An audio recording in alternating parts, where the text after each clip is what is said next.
Tem muita gente que acha que o diabo não consegue entrar dentro de um templo evangélico. Pois ele entra sim. Ele entra sim. E quanta gente que vem aqui para a igreja, e a palavra entra no ouvido e sai no outro. E quanta gente que frequenta a igreja um ano inteiro, uma década, e nunca foi tocado, e nunca foi convertido. Vem o diabo e arrebata a palavra. É por isso, irmãos, que culto é um momento de luta espiritual. Nós deveríamos orar mais e depender mais de Deus, porque se Deus não aplicar a palavra, você entra e sai do mesmo jeito, ou até pior. É por isso que nós precisamos pedir para que Deus, por sua graça, tire a venda dos olhos, tire o tampão dos ouvidos e troque o coração de pedra por um coração de carne, para que as pessoas se humilhem debaixo da poderosa mão de Deus ao ouvirem a palavra de Deus. Mas mais do que isso, o diabo faz mais. Diz a Bíblia lá em Gênesis 3, 1 a 5, que ele coloca dúvidas sobre a palavra de Deus. É isso mesmo que Deus disse?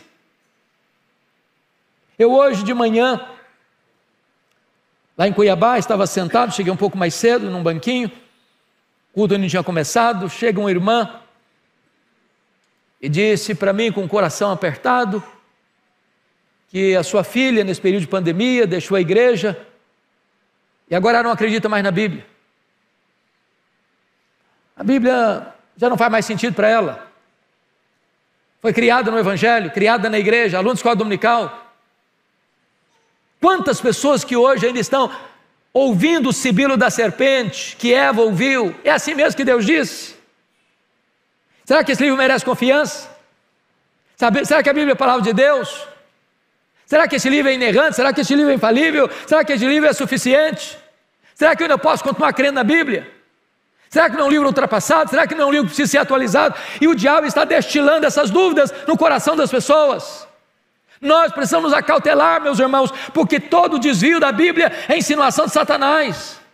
Ele quer levar você para longe da Bíblia. Ele quer levar você a colocar em dúvida esta eterna e preciosa palavra de Deus.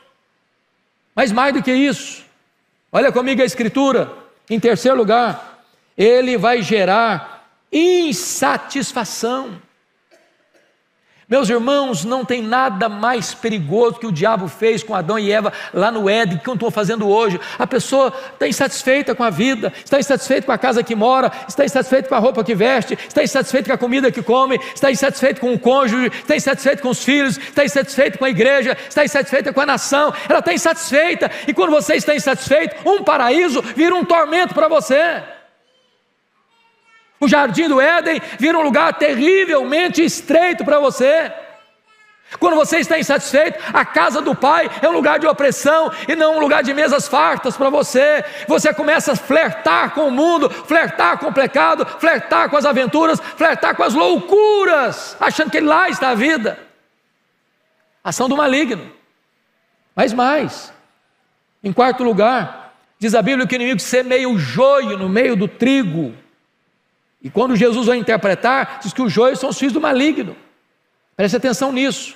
O diabo tem seus filhos, o diabo tem seus agentes, e às vezes, jeitosamente, ele consegue introduzir dentro da igreja os seus elementos. Parece crente, mas não é. Tem cacuete crente, mas não é. Fala igual crente, mas não é crente. Sabe qual é a diferença do joio?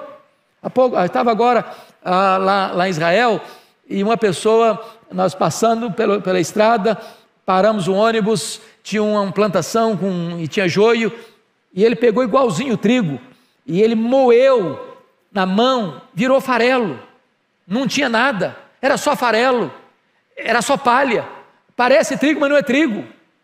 Na hora que a coisa aperta, na hora de tirar o extrato da vida, não tem vida.